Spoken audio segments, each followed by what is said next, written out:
thing about cash flow and buying cash producing properties is, yeah, maybe one property you're not going to retire off of, but after 10, 15, 20 of them, it really adds up. And yeah, maybe you're making $2,000 a month per property, but if you have, a handful of those, that could easily end up being, 20, 30, 40, $50,000 a month. And that's a pretty good living. Welcome to the How to Scale Commercial Real Estate Show.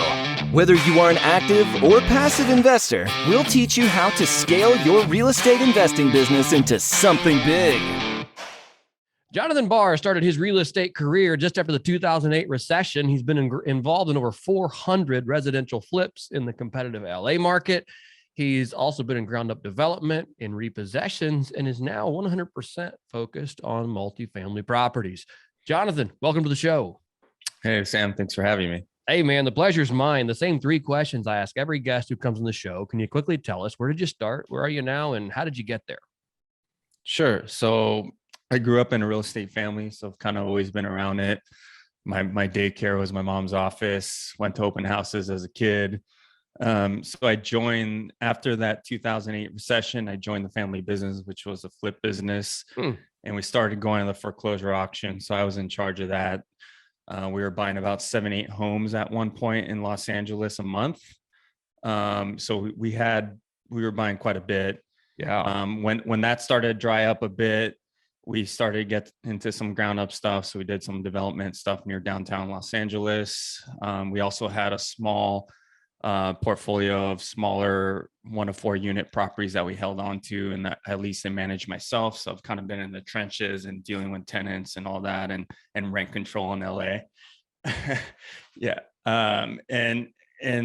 So I bought a few duplexes in 2010, 11, 12 that appreciated about 400% over that 10-year period. Ended up selling one of those and buying a building in Kansas City and quadrupled my cash flow. And I was like, holy crap, I need to do more of that. And since then, we've bought a couple more buildings in Oklahoma City. And we have a third one in Oklahoma City under contract right now, 118 units. So most of it's about half of the money's come from us. Other half we have been raising from other people. And we're just kind of keeping it going, doing a few deals a year right now. Wow, that's fantastic. I mean, to do 400 residential flips, I mean, that's a lot. It was insane. Yeah. It was fun. It was fun. I mean, there was a lot of good deals back then, especially looking back now. I was like, holy crap. Don't you wish you'd held on? If we would have held on to a quarter of them, I wouldn't have to lift a finger today. Right. Yeah. That makes that's salt in the wound, but it's like, you don't know. I learned my lesson. Yeah. You don't know what you don't know. And I think I've had a lot of guests who've come on the show and not many. That was how I cut my teeth, was buying at the foreclosure auctions as well. It's actually the first thing I bought was at a foreclosure auction. And so I haven't had many people come on that have known kind of what that happened in those markets. Can you tell us why the deal flow kind of dried up and really what happened? Foreclosures dried up. I mean, there just wasn't foreclosures anymore. REOs, short sales, the auctions, even the stuff. And because there was less at the auctions, they started getting bid up a lot more than they did before. And there was more bidders and more competition and the flip shows and like all that kind of stuff. We were still doing it, but we were doing less deals. But what we ended up doing was, now that we were doing less deals, we were going into more niche areas and doing higher design and making more profit per deal to kind of make up for that. Got it. Do less, make more per deal. That's really interesting. I think one of the things that we saw happen was hedge funds came to town. Yeah. And once big time. I literally remember bidding at an auction, and they were paying, I think I calculated 98 cents on the after repair value at an auction on the dollar, 98 cents on the dollar for a property. They're just trying to park money and make fees. Yeah. For money or for a house they'd never seen the inside of. And I'm like, wait, so this house might be worth $200,000 and you just gave $196,000 for it, and you still got to remodel it and you've never seen the inside. And has foundation issues, and you're going to have a big loss. Exactly. I'm like, Yeah. I can't compete with this. I think that's when I hung up the cleats at the auctions. I was like, I'm done. Yeah. So, that's really fascinating. Why? I mean, so you told us kind of the why. You said, hey, look, I sold a duplex and I bought a building and I made 4 times the cash flow. And you said, there's got to be more to that. So was that the pivotal moment when you said, let's just shift strategy? Yes, that I would say that's the catalyst of it, but it happened before then because I bought that duplex that I lived in myself, that appreciated a ton, and I was able to live for free. And I just saw the power of income producing property and long-term holding, and what that could be like, instead of just flipping every little thing every 3 to 6 months. Right. Yeah. Yeah. And that's a tough one, a tough habit to get off of, the big wins, you know? Yeah, the hit is good. The hit is good, man. Yeah, to use a drug analogy, like that's a pretty good hit. Like, holy smokes, and once you do that once, it is addictive. It's like, oh, we could just keep doing that. Talk to us about the cash flow and maybe how your mindset has shifted towards more cash flow and away from the getting cash in chunks. Yeah. Well, the thing about cash flow and buying cash producing properties is, yeah, maybe one property you're not going to retire off of, but after 10, 15, 20 of them, it really adds up. And yeah, maybe you're making $2,000 a month per property, but if you have, a handful of those, that could easily end up being, 20, 30, 40, $50,000 a month. And that's a pretty good living. Right. Yeah, absolutely. Absolutely. That's really cool. What have been some strategies you guys have used to scale, especially, buying out of state and a long way out of state at that? Just doing a lot of the stuff that we were doing before in the flip business, having good broker contacts, having really good follow-up, doing some owner outreach, talking to our neighbors, talking to other business leaders in the community. Now that we've had a few deals in Oklahoma City, we're getting to know attorneys and different people that have some kind of sway in the city. And that's the cool thing about Oklahoma City, is that it's big enough to have enough product and inventory to do business, but it's not so big that like everyone kind of knows each other, and everyone that's doing something kind of knows each other. And like you can make a couple phone calls and kind of move the needle if you need to. Yeah, that's interesting. It's a tertiary market, but you still, and so you get that kind of hometown feel to it. Yeah. Yet it's big enough to where there's enough room for people to play in the sandbox and make money. Exactly. And people are friendly and they want to help you, and they want people to bring money there, you know? Right. Yeah. That's what was it, Tulsa, that was running the move to Tulsa, and you got like 10 grand or something? What was that? For like tech jobs, I think, or remote jobs. Yeah. Yeah, it was like, you move here and we'll pay you 10 grand, and for remote workers. I was like, this is crazy. So yeah, I actually talked to someone that actually took advantage of that. Did they really? Yeah. Okay, cool. So it wasn't just hearsay. I remember reading about it. No, it's a real thing. I think it's still going too. Wow. Yeah. So if you move to Tulsa to work there remotely, you could potentially get 10 grand. So that's hysterical. That's hysterical. Talk to us about growing your business. What's that? What, I know you said you've made the contacts there on the ground, but what were some challenges you guys have faced in scaling your multifamily holdings there? I mean, I think actually finding good deals. I think the market's pretty crazy right now, and you got to look at 50, sometimes 100 deals before you find one that makes sense. And I think the other thing that's made us successful is, now that we have a few properties, we really know intimately how we could push rents and what expenses look like, where we can cut. Do we need this much staffing? Can we share a maintenance guy with the other property that our manager is managing down the street? And then like different nuances, like, hey, what's the difference between a 70s and 80s build and insurance costs? That's significant, especially in Oklahoma. So little things like that can make a substantial difference. Like a $20,000 difference in insurance premium goes a long way. Wow. Yeah, absolutely. Absolutely. Yeah. That's not something I would have thought about right out of the gate. Yeah. Yeah. I mean, those are small things that add up. Talk to us about some things you guys feel like you've done right as you guys have scaled that other people should emulate. I think people don't focus enough on asset management. I think that's where we've done really well in operations, budgeting, make sure to review monthly budgets, having weekly calls with our property manager and KPI reporting, and really having really working as a team with our manager. Like, I don't feel like they work for us. I feel like we're doing it together, you know? Like, we assist them, they assist us, they give us the information we need. They're our eyes and ears, but it's a team. It's not they work for us. Right. Right. Now, I mean, they do ultimately work for us, but yeah. Sure. Are you guys self-managing, or do you have third-party property management?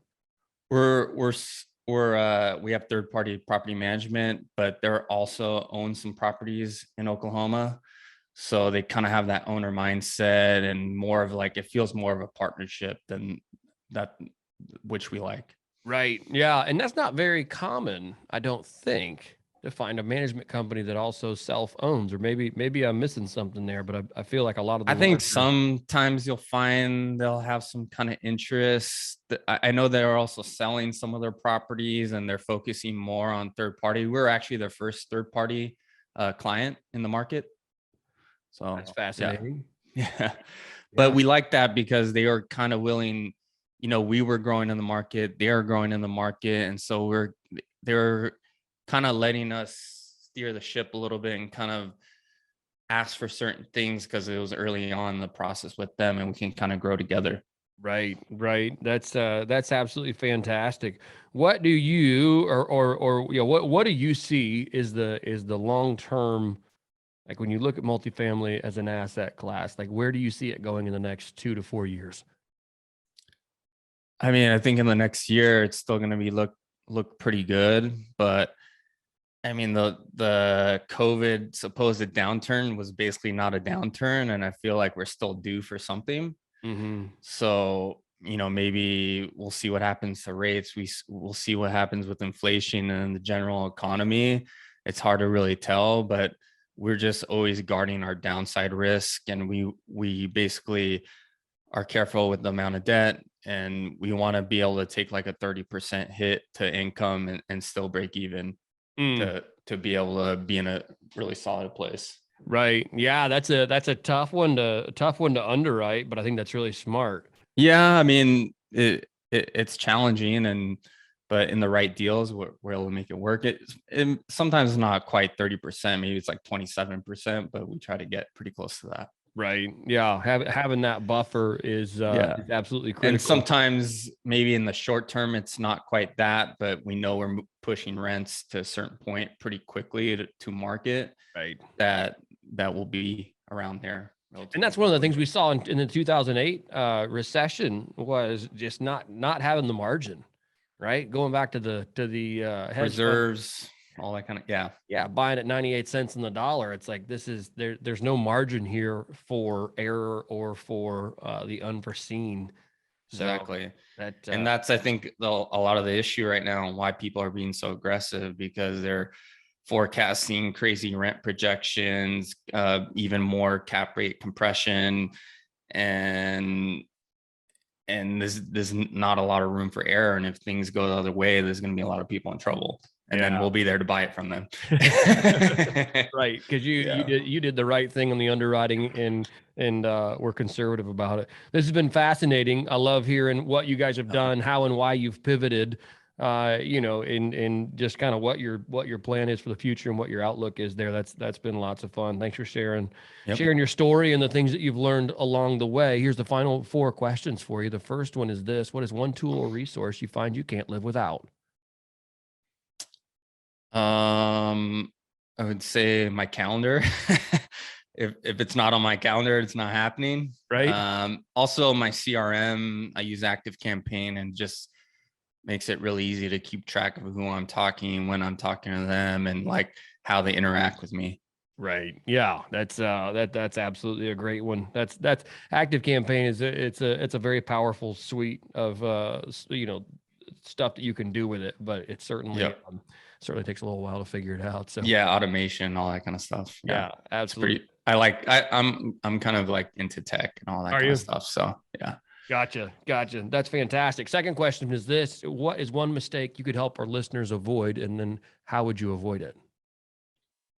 I would say like one mistake that we made on one of our deals was there was a little creek behind the property, and we didn't realize it was actually in a flood zone. So we actually needed flood insurance that was required by the lender, and we would want it, just knowing that, obviously. Right. And so I would say, even if there's like a dry creek bed behind your property, always check. It's really easy to figure out. FEMA has a bunch of maps online. Right. And you can know, and there's like different severities of flood zones too that could affect the cost of insurance. So look that up for sure. Yeah. I mean, that's been there, done that, and it's not made the same mistake. So that's not one. I mean, ultimately, this is a deal that we've done really well on, so it doesn't really matter. But it's still, it could take a hit that if you're getting into a tighter deal, it could put you in a bad spot. Right. Yep. Absolutely. When it comes to investing in the world, what's one thing you're doing right now to make the world a better place? I would say I'm pretty active on Twitter for real estate. And there's a lot of like younger people on there as well. And so I try to put out good information of value and connect with people offline in the DMs and try to help them out and lead them in a better direction, because I felt like I had that mentorship with my family, but a lot of people lack that. And if you could help, like, I think a lot of times we feel like some of the things we know are so basic, but to other people, they're not. Right. You said it, man. I commonly forget that. And this show is not a show typically for beginners. You know, we don't spend a lot of time on this show talking about, you know, introductory terms or explaining some of the more elementary concepts, but you do forget. You do forget that maybe not everybody else understands the complex nuances inside of, like, what a cap rate is, for example. Yeah, cap rates or deeds. They're looking at transfer of deeds or chain of title. It's like all that stuff is just normal. And we're like, yeah, okay. And somebody else is like, what in the world? This is a brand new language. So that's fascinating. Jonathan, if our listeners want to get in touch with you or learn more about you or what you guys are doing, what is the best way to do that? On Twitter at JB2 Investments, or go to our website, JB2Investments.com. And then we have a blog post there that I talk a lot about a lot of these basics. We have an ebook on there. And I respond to anything that's on there, and I'm really quick to respond and monitor that daily. And is that JB as in the number 2, or is that spelled? The number 2 investments with an S.com. Got it. Cool. Jonathan, thank you for your time today. I do appreciate it. My brother is my partner, and we're both JB, so JB2. That's why. That's awesome. I love it. Jonathan, have a great rest of your day. Thanks. You too. Hey, thanks for listening to the How to Scale Commercial Real Estate podcast. If you can do me a favor and subscribe and leave us a review on Apple Podcasts, Spotify, Google Podcasts, whatever platform it is you use to listen, if you can do that for us, that would be a fantastic help to the show. It helps us both attract new listeners as well as rank higher on those directories. So appreciate you listening. Thanks so much, and hope to catch you on the next episode.